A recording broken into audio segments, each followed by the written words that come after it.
مرتبہ اونچا ملا صدیق اکبر کو، بڑا ہی مرتبہ اونچا ملا صدیق اکبر کو، ہے کرتا یاد قرآن میں خدا صدیق اکبر کو، اور رکھا ہے ساتھ اپنے قبر میں بھی شاہ عالم نے، کرے پھر کون آقا سے جدا صدیق اکبر کو۔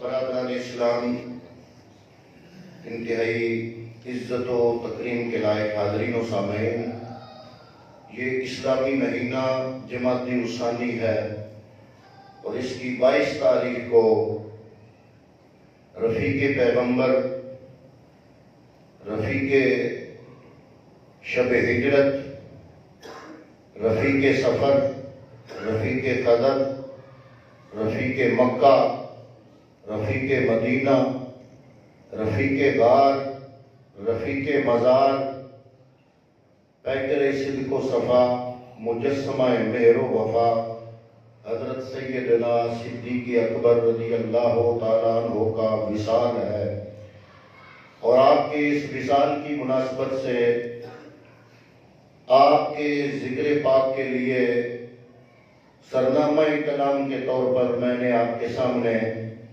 سورہ التوبہ کی آیت نمبر 40 تلاوت کرنے کی سعادت حاصل کی کہ جب اللہ کے محبوب کو رب نے خود ہجرت کا حکم فرمایا تو اللہ کے محبوب نے اللہ کے حکم پر عمل کرتے ہوئے ہجرت کی رات، جس رات مکہ کے سارے کافر اکٹھے ہو کر ہاتھوں میں ننگی تلواریں لے کر آپ کے اور میرے آقا جناب محمد مصطفیٰ صلی اللہ علیہ وسلم جس مکان میں تشریف فرما تھے، اس مکان کے ارد گرد چاروں طرف تلواریں لے کر انہوں نے گھیراؤ کر لیا، اور عین اس عالم میں میرے رب نے حکم فرمایا اپنے محبوب کو کہ مکہ چھوڑ کے مدینہ ہجرت کر جائیں۔ اب مکہ کے لوگوں کی امانتیں بھی حضور کے پاس تھیں، ان امانتوں کو مکہ کے لوگوں کے سپرد کرنا ضروری تھا کہ مکہ کے لوگ یہ نہ سمجھیں کہ مسلمانوں کا نبی ہماری امانتیں لے کر چلا گیا، تو ان امانتوں کو مکہ کے لوگوں کے سپرد کرنے کے لیے اللہ کے نبی نے اپنے بستر پہ مولا کائنات مولا علی المرتضیٰ شیر خدا کو سلا دیا۔ لیکن میں بہت حیران ہوتا ہوں کہ لوگوں نے ہجرت کی رات ایک بستر کا تو ذکر فرمایا، دوسرے بستر کو بھول گئے۔ ہجرت کی رات میرے نبی کے بستر پہ علی تھے، اس بستر پہ سونا کوئی عام بات نہیں تھی، یہ بڑی کمال کی بات تھی، اور ہمارے سنت والجماعت صرف مولا علی نہیں بلکہ مولا علی کے قدموں کی خاک جس کو مل جائے اس کا بھی ادب کرنا اپنے ایمان کی جان سمجھتے ہیں۔ ہم مولا کائنات مولا علی المرتضیٰ شیر خدا کی عظمتوں کے معترف ہیں، لیکن علی المرتضیٰ کی عظمتیں صحابہ کرام رضوان اللہ تعالیٰ علیہ مجمعین کی عظمتوں کا انکار کرنے پر مجبور نہیں کرتی۔ لوگوں نے ایک بستر کا تو ذکر کیا کہ نبی نے ہجرت کی رات اپنے بستر پہ علی کو سلایا، لیکن ہجرت کی رات میرا نبی جب ابو بکر صدیق کے دروازے پہ گئے، بلکہ دل کو گئے، دروازہ کھٹکھٹایا، اندر سے آواز آئی، من تک کل بات، پتہ تو تھا ابو بکر صدیق کو ہجرت کرنی ہے، اور اس ارادے کے تحت آپ نے ایک بڑی خوبصورت اونٹنی اور بڑی قداور اور بڑی تیز اور صحت و تندرستی والی ہجرت کے لیے تیار کر رکھی تھی، پتہ تھا آپ کو۔ لیکن جب دروازہ کھٹکھٹایا جاتا ہے تو گھر والا پوچھتا ہے کون؟ جب پوچھا من دکل باب تو آواز آئی انا نبیوں کا محمد الرسول اللہ، اے ابو بکر میں تیرا نبی محمد مصطفیٰ ہوں، میں نے تنہائی میں بات کرنی ہے، گھر والوں کو سائڈ پہ کر دو۔ ہاتھ جوڑ کے عرض کیا آقا میری 2 بیٹیاں گھر میں ہیں، ایک کے ساتھ آپ کا نکاح ہو چکا ہے جن کا نام سیدہ عائشہ صدیقہ ہے اور دوسری اس کی بہن ہے، تو آپ بے شک تشریف لے آئیں۔ جناب سیدنا صدیق اکبر نے نبی کو بلایا اور ہجرت کی رات علی نبی کے بستر پہ سوئے، نبی کہاں سوئے؟ ہجرت کی رات نبی ابو بکر کے بستر پہ سوئے، علی نبی کے بستر پہ سوئے، علی کی عظمت میں اضافہ ہو جاتا ہے۔ اور ہجرت کی رات وہ نبی ابو بکر کے بستر پہ سوئے تو نبی ابو بکر کو خود اپنی نسبت عطا کر کے فضیلت عطا فرماتا ہے۔ حضرات محترم، ہجرت کی رات ابو بکر صدیق رضی اللہ تعالی عنہ گھر میں جو کچھ تھا وہ لیا، لے کے نبی کو ساتھ لیا، ساتھ لے کے مکہ سے نکلے۔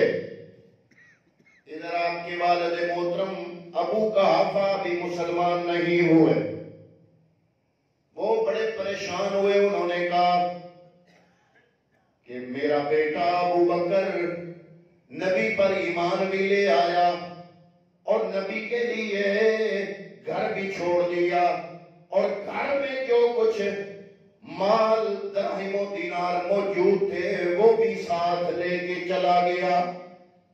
ابو قحافہ نابینا تھے، آپ کی بیٹی حضرت اسماء، آپ نے چند ٹھیکریاں لی، کنکر لیے، پتھر کے ٹکڑے لیے، ان کو چادر میں لپیٹا، پھر چادر کی دوسری تہہ لگائی، پھر تیسری تہہ لگائی، چند تہیں لگا کے وہ پوٹلی بنا کے وہ پوٹلی ابو قحافہ کے پاس لے گئی۔ ابو قحافہ چونکہ نابینا ہو چکے تھے، نظر کچھ نہیں آتا تھا، اپنے حضرت اسماء نے اپنے دادا ابو قحافہ کا ہاتھ پکڑا، ہاتھ پکڑ کے پوٹلی پہ رکھا، رکھ کے کہا دادا جان آپ کا بیٹا لے کچھ نہیں گیا، یہ دیکھو یہ پوٹلی درہم و دینار کی ہے جو کہ کپڑے میں موجود ہے۔ حضرت محترم حضرت اسماء رضی اللہ تعالیٰ عنہ، آپ نے اپنے دادا جو کہ ابھی کلمہ جنہوں نے نہیں پڑھا ان کو مطمئن کرنے کے لیے حالانکہ صدیق اکبر گھر کا سارا مال لے کے چلے گئے، لیکن حضرت اسماء نے دادا کی تسلی کے لیے ٹھیکریاں اکٹھی کر کے کپڑے میں لپیٹ کے ان کا ہاتھ پکڑ کے پوٹلی پہ رکھا اور فرمایا دیکھ لو میرے ابا جان چھوڑ گئے، لے کر کچھ نہیں گئے۔ یہ بھی ایک انداز ہے میرے ابو بکر کی بیٹی کا جو کہ نبی کریم صلی اللہ علیہ وسلم کی محبت پر اپنی محبت نچھاور کر رہی ہے۔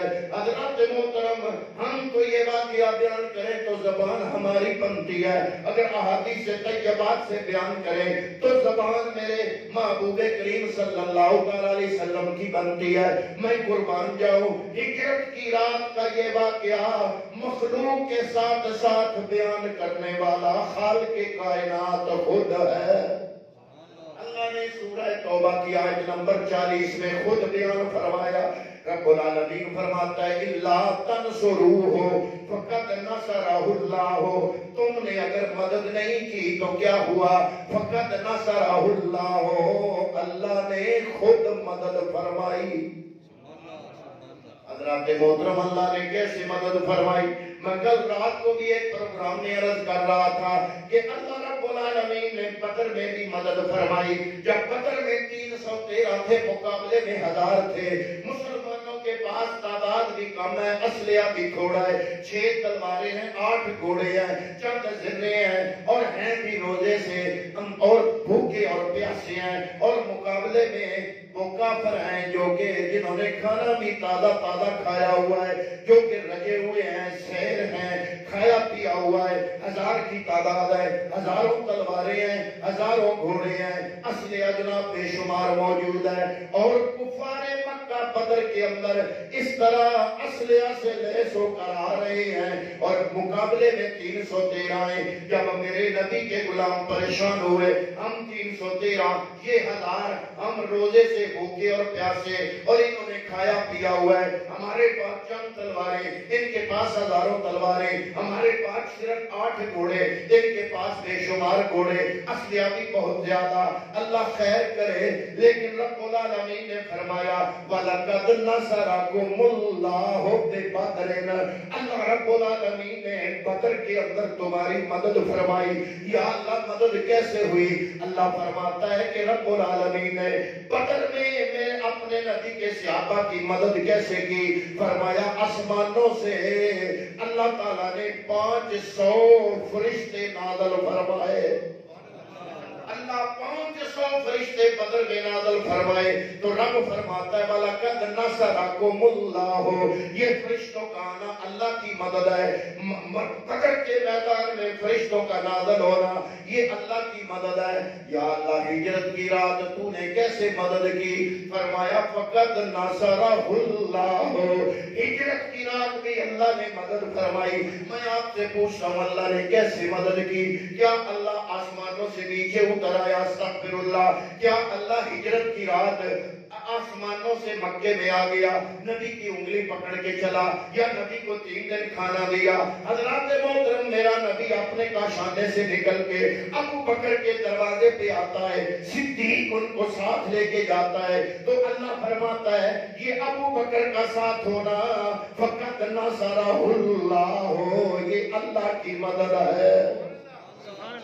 اللہ کا قرآن ابو بکر کے انداز کو اپنی مدد قرار دے رہا ہے. حضرت اسما جواب دے رہی ہیں. ابو جہل جب اس کو پتا چلا کہ پیغمبر اپنے کمرے میں نہیں ہے, پیغمبر اپنے بستر پہ نہیں ہے, وہ دوڑتا ہوا آیا بدحواسی کے عالم میں. وہ کافروں کا سردار ابو جہل, وہ جب نبی کو وہاں نہ پایا تو دوڑتا دوڑتا ابو بکر کے دروازے پہ آیا, صدیق کا دروازہ کھٹکھٹایا. گویا کافروں کے سردار کو بھی پتا ہے جب نبیوں کا امام اپنے کاشانے میں نہیں ملے گا تو ابو بکر کے دروازے پہ ملے گا, ابو بکر کے گھر میں ملے گا.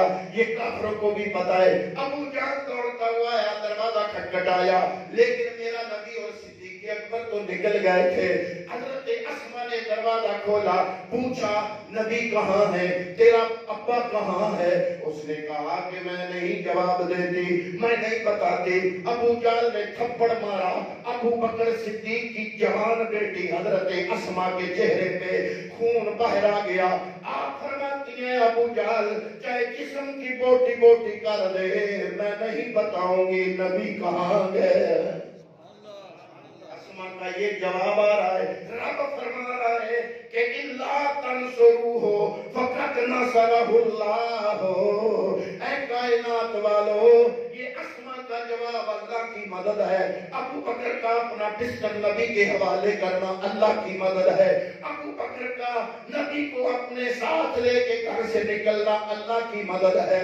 ابو بکر پیغمبر کو مکے سے نکال کے جب باہر لے گئے, تھوڑی دیر کے بعد صدیق اکبر کی نظر پڑی میرے نبی کے پائے اقدس پر, تو نکیلے نکیلے پتھروں پہ چل چل کر, پاؤں ننگے تھے تاکہ کافروں کو قدموں کی چاپ نہ آئے, آواز نہ آئے, کافروں کو پتہ نہ چل جائے نبی کہاں گئے.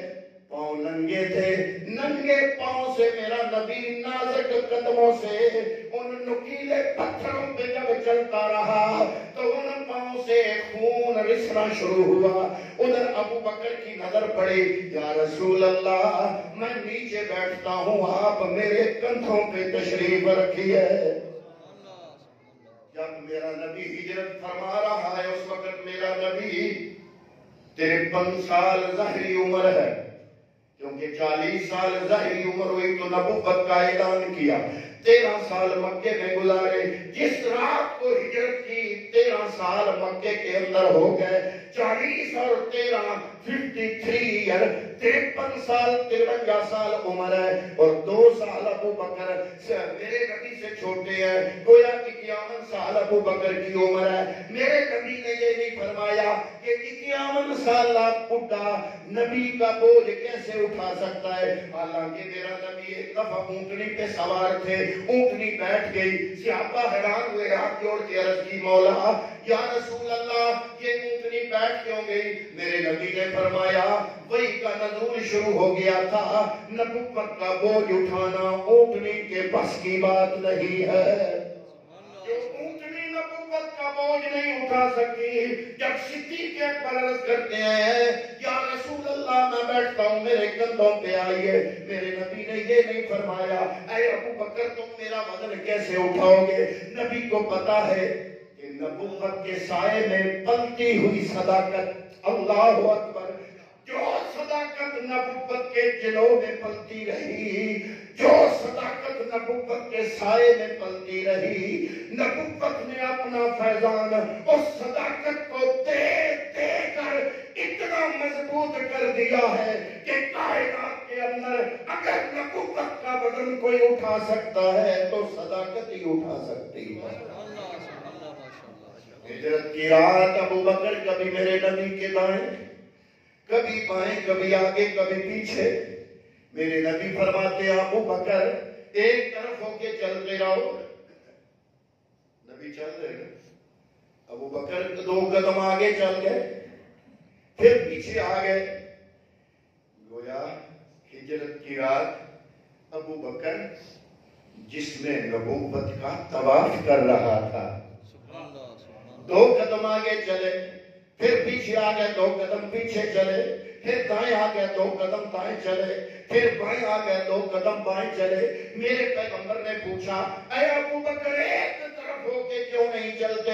عرض کی یا رسول اللہ آپ کی زندگی کی خطرناک ترین رات یہ ہجرت کی رات ہے. مکے کے کافروں نے تلواریں ننگی کی ہوئی ہیں. جب میرے دل میں خوف آتا ہے کہیں تیر آگے سے نہ آ جائے, ابو بکر آگے آ جاتا ہے, تیر آئے تو ابو بکر کے سینے پہ لگے, میرے نبی کو گزند کوئی نہ ہو. پھر اسی خیال کے تحت میں سوچتا ہوں تیر پیچھے سے نہ آ جائے, میں پیچھے ہو جاتا ہوں. پھر سوچتا ہوں دائیں سے نہ آ جائے, میں دائیں ہو جاتا ہوں. پھر سوچتا ہوں بائیں سے نہ آ جائے, میں بائیں ہو جاتا ہوں. اور یا رسول اللہ آج کی رات جب سارا کفر جناب کا دشمن بنا ہوا ہے, آپ کو ضرورت ہے جان ساری کی. میں ابو بکر ایک جان ہے, اگر ایک جان کی کروڑوں جانیں ہوتی, میرے نور میں ایک جان ہوتی, ایک ایک کر کے میں جناب کے قدموں پہ نچھاور کرتا چلا جاتا. کروں تیرے نام پہ جان فدا, نہ بس ایک جان دو جہاں فدا, نہیں دو جہاں سے بھی جی بھرا, کروں کیا کروڑوں جہاں نہیں. یا رسول اللہ اگر کروڑوں جانے ہوتی ایک ایک کر کے قدموں پہ نچھاور کرتا چلا جاتا. یا اللہ یہ کیا ہو رہا ہے؟ فرمایا میں نے کہہ دیا فقط نصرہ اللہ. یہ ابو بکر کی جان ساری اللہ کی مدد ہے. یہ ابو بکر کی اداؤں کو میرے رب نے فقط نصرہ اللہ کہہ دیا. نہیں تو آپ بتائیں کیا اللہ خدایا تھا؟ اللہ یا اللہ تو نے کیسے مدد کی؟ تو جو کہہ رہا ہے کہ میں نے مدد کی ہجرت کی رات, یا اللہ تو خدایا؟ فرمایا میں نے اپنے یار کا یار کو ساتھ دے دیا. یہ ابو بکر کی ادائیں اللہ کی مدد ہے. حضرات محترم پیغمبر نے ابو بکر کو فرمایا اچھا ٹھیک ہے, اگر مجھے اٹھانا چاہتا ہے تو بیٹھ جا, کیسے اٹھائے گا؟ نبی کو پتا ہے جو نبوت صداقت کے ہمسائے میں پلتی رہی. آپ اپنی زبانوں میں کہتے ہیں خربوزے کو دیکھ کے خربوزہ رنگ پکڑتا ہے. اگر خربوزے کا بھی اثر ہوتا ہے خربوزے پہ، ہمسائے کا اثر ہوتا ہے. میرے پیغمبر جو آئے ہی لوگوں کو پاک کرنے کے لیے ہیں، وہ نبوت جس کے سائے میں صداقت پلتی رہی، کیا اس نبی نے ابو بکر کو کچھ نہیں عطا کیا ہوگا؟ حضرات محترم، میرے نبی نے اپنا فیضان دے کے صداقت کو اتنا مضبوط کر دیا تھا. نبی کو پتا تھا کہ نبوت کا بوجھ اگر اٹھا سکتا ہے کائنات میں تو صدیق اکبر ہی اٹھا سکتا ہے. فرمایا بیٹھ جاؤ، میں اوپر بیٹھتا ہوں. ابو بکر بیٹھ گئے. میرے نبی نے دایاں پاؤں صدیق کے دائیں کندھے پہ رکھا، بائیں ٹانگ بائیں کندھے پہ رکھی. حضرات محترم، اور نبی نے اپنے ہاتھ مبارک ابو بکر کے سر مبارک پہ رکھ دیے. واہ کیا شان ہے اے ابو بکر تیری. حضرات محترم، وہ پیغمبر جس کے جسم سے مٹی کا ذرہ مل جائے، جڑ جائے، مس ہو جائے، وہ مٹی کا ذرہ رب کے عرش سے بھی اعلیٰ ہو جاتا ہے. ہجرت کی رات ساری نبوت ابو بکر کے کندھے پہ سوار. اب میں ان لوگوں کو توجہ دلوانا چاہوں گا جو لوگ ذوالجناح کو لے کے چلتے ہیں. وہ گھوڑا، حالانکہ امام حسین کے گھوڑے کا نام ذوالجناح نہیں تھا، یہ ایک الگ حقیقت ہے. بہرحال انہوں نے رکھا، ہم ایک منٹ کے لیے مان لیتے ہیں ذوالجناح تھا. اور جو رکن میں ذوالجناح نکلتا ہے اس پہ حسین بیٹھے بھی نہیں. حسین جس گھوڑے پہ بیٹھے ہیں اس کو صدیاں وہ گزر گئی. اور چلو ایک منٹ کے لیے مان لیتے ہیں کہ رکن کے بازار میں جو ذوالجناح چلتا ہے اس پہ حسین نے سواری کی. میں نے خود اپنی آنکھوں سے کئی مرتبہ دیکھا کہ اس گھوڑے کا قدم جس مٹی پہ پڑتا ہے، جب وہ قدم اٹھاتا ہے تو ارد گرد والے ملنگ اور ملنگڑیاں وہ مٹی اٹھا کے کاغذ میں لپیٹ کے کپڑے میں لپیٹ رہی ہوتی ہیں. میں نے بچپن میں دیکھا تو کئیوں سے پوچھا، اماں جی یہ مٹی اٹھا کے آپ سنبھال رہی ہو کیوں؟ اس نے کہا یہ ذوالجناح کے قدموں کے نیچے آئی ہے، یہ عام مٹی نہیں رہی، یہ خاک شفا بن گئی ہے. اس کو گھول گھول کے بیماروں کو پلائیں گے، ان کو شفا ہو جائے گی. میں نے کہا جو ماننے کا انداز تمہارا ہے کہ اگر حسین جس گھوڑے پہ بیٹھے وہ گھوڑا جہاں قدم رکھے، اس مٹی جس مٹی پر اس گھوڑے کے پاؤں آ جائے، وہ مٹی عام مٹی نہیں رہتی بلکہ احترام والی، ادب والی بن جاتی ہے. پھر آؤ اگر یہی پیمانہ دیکھنا ہے تو قرآن کی آیتوں کو ایک منٹ کے لیے سائیڈ پہ رکھ دو، نبی کریم کی حدیثوں کو بھی سائیڈ پہ رکھ دو. ایک منٹ کے لیے یہی پیمانہ جو آپ نے اخذ کیا ہے، اسی پیمانے کو سامنے رکھ لو. اگر وہ گھوڑا جس پہ حسین سوار ہوا وہ جس مٹی پہ پاؤں رکھے وہ مٹی ادب والی، تو وہ ابو بکر کیوں نہیں ادب والا؟ ہجرت کی رات جس کے قدموں پہ صرف حسین نہیں بلکہ حسین جس ہستی کی وجہ سے حسین بنا، وہ محمد مصطفیٰ حسین کا نانا ابو بکر کے کندھوں پہ سوار ہو، تو وہ ابو بکر تمہارے نزدیک ادب والا کیوں نہیں بنا؟ حضرات محترم، یہ تب کہہ رہا ہوں کہ اگر یہ جتنی کہتے ہیں سائیڈ پہ رکھ دو، لیکن سائیڈ پہ کیوں رکھیں؟ ہمارے سنت والجماعت ہمارا معیار اور کچھ نہیں، اللہ کا قرآن ہے. اللہ فرما رہا ہے لا تنصروہ فقد نصرہ اللہ. تم نے مدد نہیں کی تو اللہ نے تو مدد کی نا. یا اللہ کب فرمایا اذا خرجہ الذین کفروا، جب کافروں نے نبی کو نکال دیا مکے سے. لفظ اللہ کے اگلے لفظ فرمایا سان یسنین اذ ہما فی الغار، ہجرت کی رات تھے ہی دو. یہ ابو بکر کا مقدر ہے کہ مسلم اور غیر مسلم مورخین، دنیا جہاں کے مورخین، حتیٰ کہ شیعہ حضرات بھی یہ ماننے پر مجبور ہیں کہ ہجرت کی رات جو دوسرا تھا وہ ابو بکر تھا. اس کا انکار کوئی نہیں کرتا. یہ ساتھ ایسا ہے شیعہ بھی مان لیا کہ ہجرت کی رات جو دوسرا تھا ابو بکر تھا، کیونکہ اللہ نے قرآن میں بیان کیا. یا اللہ کا فرمایا سان یسنین، ثانی میں نے دوسرا، اسنین دو میں سے، سان یسنین. اگر توجہ کرنا اللہ کے لفظ ہیں، دو میں سے دوسرا، اذ یقولو جب کہہ رہا تھا، دو میں سے دوسرا، دو میں سے دوسرا کہہ رہا تھا. تو پہلا کون؟ جب بندے ہی دو ہیں، ایک نبی ہے ایک ابو بکر ہے، اور اللہ فرما رہا ہے دو میں سے دوسرا یقول وہ کہہ رہا تھا لے صاحب ہی، اپنے صحابی سے. سارے صحابہ کی صحابیت حدیث سے ثابت، ابو بکر کو قرآن نے صحابی کہا ہے. جو ابو بکر کی صحابیت کا انکار کرے وہ قرآن کا منکر. فرمایا اذ یقولو، اللہ کا انداز بڑا پیارا ہے، میں پھر اس طرف لے جانا چاہتا ہوں آپ کو. فرمایا سان یسنین، دو میں سے دوسرا، اذ یقولو جب کہہ رہا تھا، لے صاحب ہی اپنے صحابی سے، لا تخزن غم نہ کر،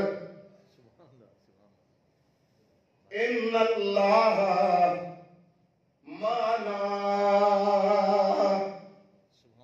اللہ ہم دونوں کے ساتھ ہے. اگر میں کہوں نا ان اللہ معی تو ترجمہ ہے اللہ میرے ساتھ ہے. ان اللہ معنا، اللہ ہمارے. 3 دن اور 3 راتیں دو بندے اکٹھے رہے تو باتیں تو بہت ہوتی ہیں نا، لیکن اللہ نے ان 3 دن اور 3 راتوں کی ساری باتوں میں سے جس بات کو اچک کے قرآن بنایا، یہ وہ بات ہے جب نبی ابو بکر کو تسلی دے رہا تھا. جب غار میں تھے دو، ایک یار اپنے یار کو دے رہا تھا تسلی. یا اللہ 3 دن اور 3 راتیں دو بندے رہے اکٹھے، باتیں تو اور بھی ہوتی ہیں. فرمایا ہوتی رہے، میں رب کو جو بات پسند آئی ہے وہ یہ ہے کہ جب میرا نبی اپنے یار کو تسلی دے رہا تھا، رب کو یہ لہجہ بڑا پسند آیا، وہ قرآن بنایا. فرمایا سان یسنین، دو میں سے دوسرا. میں پھر لفظ قرآن میں جو چاشنی ہے نا وہ اور کسی کلام میں نہیں. میں پھر ادھر آنا چاہتا ہوں، سان یسنین، دو میں سے دوسرا، اذ یقولو لصاحبہ، جب اپنے صحابی سے کہہ رہا تھا لا تخزن. اب کچھ لوگوں نے یہ کہا کہ ابو بکر رو پڑے تھے. روئے اس لیے تھے کہ کافر تلاش کرتے کرتے غار کے قریب آ گئے، تو وہ رو پڑے تاکہ ان کے رونے کی آواز کافروں کو آ جائے اور نبی کو پکڑ لیں. میں نے کہا بھئی پھر اس کا یہ مطلب ہے کہ استغفر اللہ نبی کو عربی نہیں آتی، نہ اللہ کو عربی آتی ہے استغفر اللہ. انہوں نے کہا وہ کیسے؟ میں نے کہا میں اگر دل میں کوئی حزن رکھوں نا دل کا غم، اس کو کہتے ہیں حزن. اس کے لیے لا تحزن، غم نہ کر. اس غم کا تعلق دل سے ہے. اور اگر میں آنسوؤں سے روؤں نا تو عربی میں اس کو کہتے ہیں بقا یا بکی، بقاءن. تو میں کسی کو منع کروں تو میں نے کہنا ہے لا تبکی، رو نہیں. اور اگر میں روتے ہوئے چیخوں، آواز دوں، آواز سے روؤں، تو اس کو عربی میں اس کے لیے الگ لفظ ہے. سواد زبر الف ساخ خا، ساخ، ساخا یسیخو. اور اگر کسی کو میں منع کروں نا بھئی اونچی آواز سے نہ رو تو میں کہوں گا لا تصخ. تینوں کے لیے عربی بڑی وسیع لینگویج ہے، الگ الگ معنی. میں نے کہا تم کہہ رہے ہو کہ ابو بکر اونچی آواز سے رو رہے تھے تاکہ کافروں کو پتہ چل جائے، تو پھر اللہ کو یہ لفظ نہیں بولنا چاہیے تھا لا تحزن، پھر اللہ کو لفظ بولنا چاہیے تھا لا تبکی، نہ رو، یا لا تصخ، نہ چیخ. نہ رب نے بقا کا لفظ بولا، نہ صاخ کا لفظ بولا، اللہ نے حزن کا لفظ بولا. اللہ کے قرآن کی آیت کا لفظ یہ بتا رہا ہے کہ ابو بکر نہ چیخا نہ آنسوؤں سے رویا، بلکہ ابو بکر کے دل میں پریشانی تھی. اور ابو بکر نے جو جملہ بولا وہ تاریخ میں مذکور ہے. ابو بکر نے ہاتھ جوڑ کے عرض کی یا رسول اللہ، اب کافر ہمیں ان کے پاؤں نظر آ رہے ہیں، اگر وہ جھک کے اپنے پاؤں پر دیکھیں گے ان کی نظر ہم پر پڑ جائے گی. میری تو کوئی بات نہیں، اگر میں قتل ہوا تو ایک بندہ قتل ہوں گا، لیکن خدا نخواستہ اگر آپ قتل ہو گئے پوری امت ختم ہو جائے گی. مجھے غم آپ کا ہے.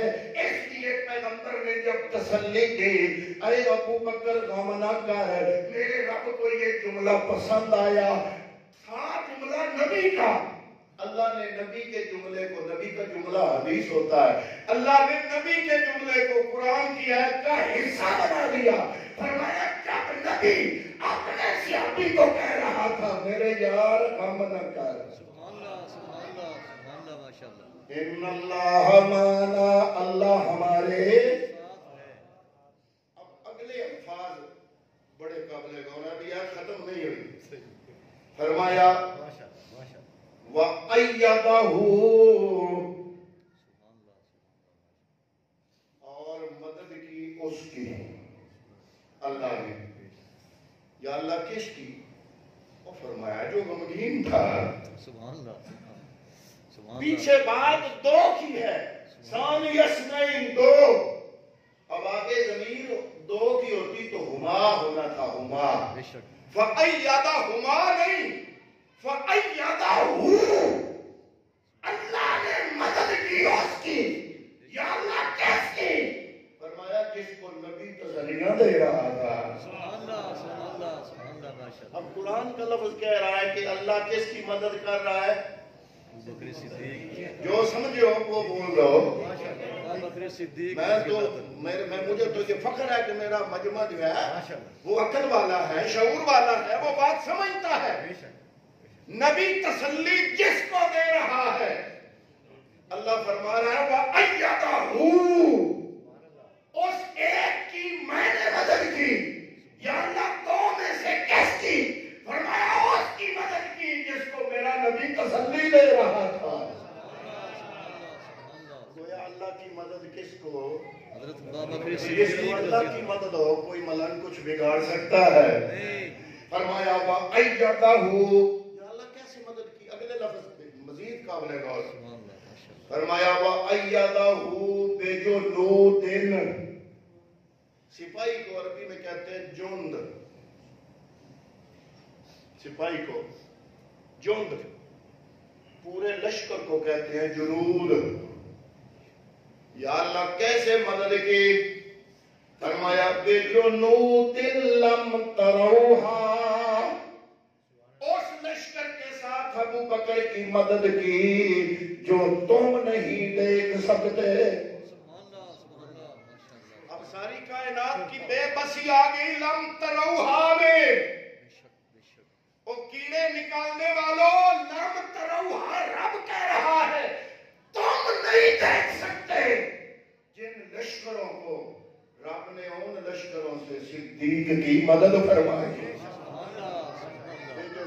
دل لم تروہا تو ہوا کیا جب مدد صدیق کی ہوئی تو ہوا کیا فرمایا وَجَعَلَ کَلِمَةَ الَّذِينَ كَفَرُوا السُّفْلَىٰ یہ جب رب نے مدد صدیق کی نا تو کافروں کا قول مٹی میں مل گیا وَكَلِمَةُ اللَّهِ هِيَ الْعُلْيَا جب اللہ نے ابو بکر کی مدد فرمائی تو کیا ہوا فرمایا ابو بکر کی مدد کرنے سے اللہ کا جو کلمہ ہے وہ بلند ہو گیا